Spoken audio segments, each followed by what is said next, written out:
Welcome.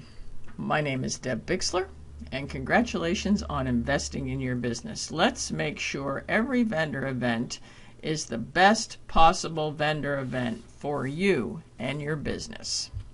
We're going to talk about qualifying leads at fairs and expos so that you can get better results at your next fair or expo. I mean, think about it.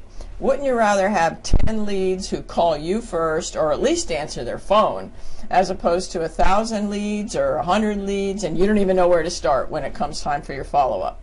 We're going to teach you how to qualify leads, and I'm not going to give you a whole bunch of information on my bio because I only have 10 minutes and this is a big topic. So make sure you click through to the thank you gift and you can learn more about this topic as well as about me.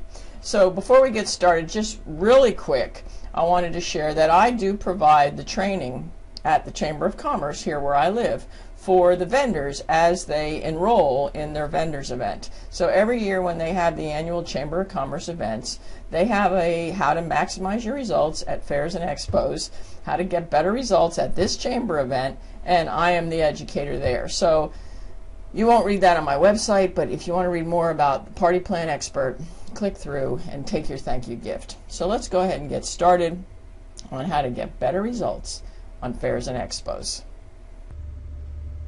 For the sake of this training, we're going to assume that a fair or an expo, a trade event, whatever you want to call it, is any place on earth that you can slap up a table and talk to strangers, because that's what it's all about, is meeting new people. So it doesn't matter whether it's a structured pipe and drape or a yard sale. When you are talking to strangers from your table, you are at a fair, vendor event, or an expo. Why do you want to do this? There's a lot of reasons to do it. One of them I already met, because you're going to meet strangers, you're going to find leads, but you'll also meet new business collaborations. You'll get experience. You know, you can always make up in numbers what you lack in skill, and the numbers give you the skills. So a vendor event or a trade show floor is an experience in acquiring skills. The more you practice, the better you get. You'll meet people that you can refer business to, and you'll meet people that will refer business to you as well. And it's an excellent training tool. When you bring your team to vendor events and let them stand and work right beside you and listen and learn, it's an excellent way to teach them how to engage and interact with others, but it's also a good recruiting tool, because when you can say to people, we go to vendor events every single month and that's our training tool, we will help you, don't worry, you won't have to worry about where to find business because we'll help you learn how to do that. We go to a vendor event every month, so it becomes a training and a recruiting tool. And you know what, often I get asked, where do you find them? Well, it's pretty obvious, but I guess not, because it's a really popular question. So just start scouring the newspapers, looking online, call radio stations, call Chamber of Commerces. Don't forget there's more than one Chamber of Commerce in your area.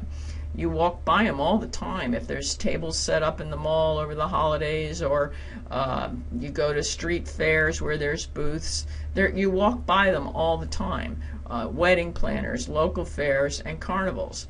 And so I recommend that you go to a vendor event twice a month, 2 times every single month. Go to a vendor event once as a guest every month and network with the vendors, and this does a lot of things for you. It gives you the opportunity to scope out the scene. This picture here is a vendor event in a mall right near where I live, and they have a vendor event every year. And you might just show up at the mall and there's a vendor event going on. And so when you network with the vendors, you can ask them how that event is, and you can do research to determine whether an event will be a good event for you. So you go as a guest and you network with the vendors, you're going to find all the same things that you find as a vendor. You're going to find business collaborators. You're going to find out if it's a good event for the future, and you can get your name on the list. But you'll also find people, leads, new acquaintances, and that's what it's all about. So go to a vendor event once a month as a guest and once a month as a vendor, setting up the table and paying for your booth. And when you go as a guest, you scope out the scene and you learn about the event and ask the vendors, is this a good event for you? And then they're going to say to you, because they're there to talk to you, right? They're just standing there waiting for you to come up to them. So ask them, let them do their pitch, and then ask them, when you have a moment, how's this vendor event for you? And then they're going to say, well, what kind of business are you in? And then the tides get turned. You get to talk a little bit about business. You get to learn how the vendor event is and how they're making out, and then you can go and put your name on the list for next year. Because really, that's the way to do it. Put your name on the list for next year. So there's fairs, vendor events, trade shows everywhere you go. Which ones are good ones? Your guess is as good as mine. The key here is don't pay a fortune. There's plenty of free ones out there. Once you start putting your name on the lists, people will start to call you. You'll start to get the opportunity to be invited to free ones. There's a lot of very inexpensive ones. And so if you're going to pay a fortune for an event, don't do it without research. We go to the Women's Show here in York, and it's probably one of the best events that I've ever been to, and it's $800 for a 2-day event, but it's well worth it. Every penny of it is well worth it. I would bring my whole entire sales team. Everybody would take a 2-hour time slot, and they would all fill up their calendars. And so you don't have to pay a fortune. Pick and choose. Don't get involved with vendor events that are giving food away for free.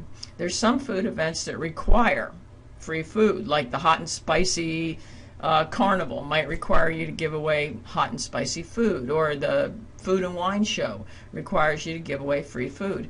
The people aren't as interested in networking. They're not really that good of events. Every little kid and his grandfather and everybody and their brother wants free food or free drink. So if the events are requiring free food, then you don't really need to be there, and you don't need to give away free food in your booth. There are a couple of isolated exceptions, but generally speaking, it's a good rule of thumb, don't give away free food. So take some time, go out and go to a few vendor events as a guest. Do some research for future events, get on the lists, and then we'll come back again and talk more about how to set up your booth or how to get better leads at every event. But first, we want to make sure we're at the right events. So go as a guest, network with the vendors, you'll find business, and you'll learn about future events. This is Deb Bixler. That's cashflowshow.com.